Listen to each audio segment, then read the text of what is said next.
Hi everyone. So like I said in the other video, I'm gonna be coming back, and I'm gonna basically start off where I left off. Again, I do remember that we end up meeting King Dice, and so I'm gonna try to read this entire chapter. So let's get started. And I'm sorry if people are gonna be like, "Oh, you already read this." I'm just gonna read what it is, you know. And like I stated, I don't know if I want to end this chapter or not. Like, not do this anymore. And I mean, it's not the end of the world because this isn't like I made it. There is a creator that made it, and it does go much more further. Like the story does expand much further. But I don't know if I want to keep reading it or not. Maybe I will, maybe I won't. We'll just have to see. You know. But anyways, let's get started. All right. I really shouldn't, I said shyly, giving him a fearful look. He chuckled a little before lightly placing his hand on my back. There's nothing to be afraid of, darling. Come on, let's just have one dance. And with that, he began to pull me away into the crowd of dancing people. As he stopped, he takes my hands and blows and bows before me. Forgive me for not introducing myself sooner. My name is Dice, Mr. King Dice. He got up and looked down upon me. And you must be Reader, my king, I said, giving a little crusty. There's no need to bow, Reader, he grinned. You can just call me Dice if that's what you prefer, darling. As he began to lead us to the dance, he continued glaring to me, giving off an uneasy vibe towards me that made me feel uncomfortable the whole entire time. As dance continued, he tried to engage me with a joyful banter, but this vibe I'm getting from him made it harder to relax around him. He made several attempts to help me ease my nerves, but the atmosphere of this man felt bitterly sweet and sinister. Ahem.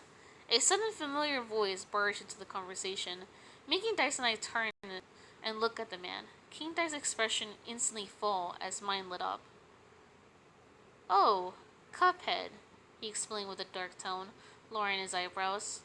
What a surprise to meet you here. Save it, King Dice. I'm not here for you, Cuphead said in a serious tone. Let me guess, you're here for her? He asked, gesturing towards me. As a matter of fact, I am, he explained, with a dead serious look on his face. Come on, Dell. Elder Killer says it's time to leave, he explained. His voice became a little lighter while looking at me, but not by much. Very well then, King Dice straightened up his position a little as he glanced over at me, holding my left hand and placing it a light kiss on the back of my palm. To my unknown, a slight growl was made under Cuphead's breath. Well, it was a pleasure to meet you, darling.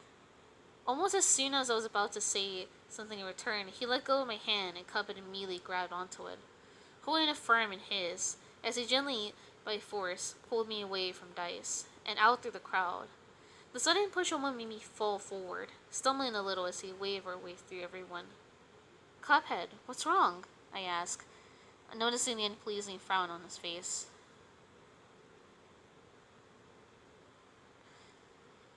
King Dice. Wait, hold on. Yeah. King Dice. That that's what's wrong. He snapped his voice, still as heavy as before. What? What happened? I questioned out of curiosity. Nothing, he muttered, before slowing down his pace and looking at me. It's just that he's very deceiving, okay? He's sort of a con artist. He tricks your mind without even realizing. And reels you into playing these games for trickier with him. All I can say really is that he can't be trusted, no matter what. And with that, he turns his head back around in front and continues to guide us back to the table. Clearly, Cuphead was hiding something, and I was eager to find out more. But it didn't seem right to continue asking him questions, as he got pretty angry with King Dice. So I decided to shrug it off and continue walking along him, until we met up with everyone else.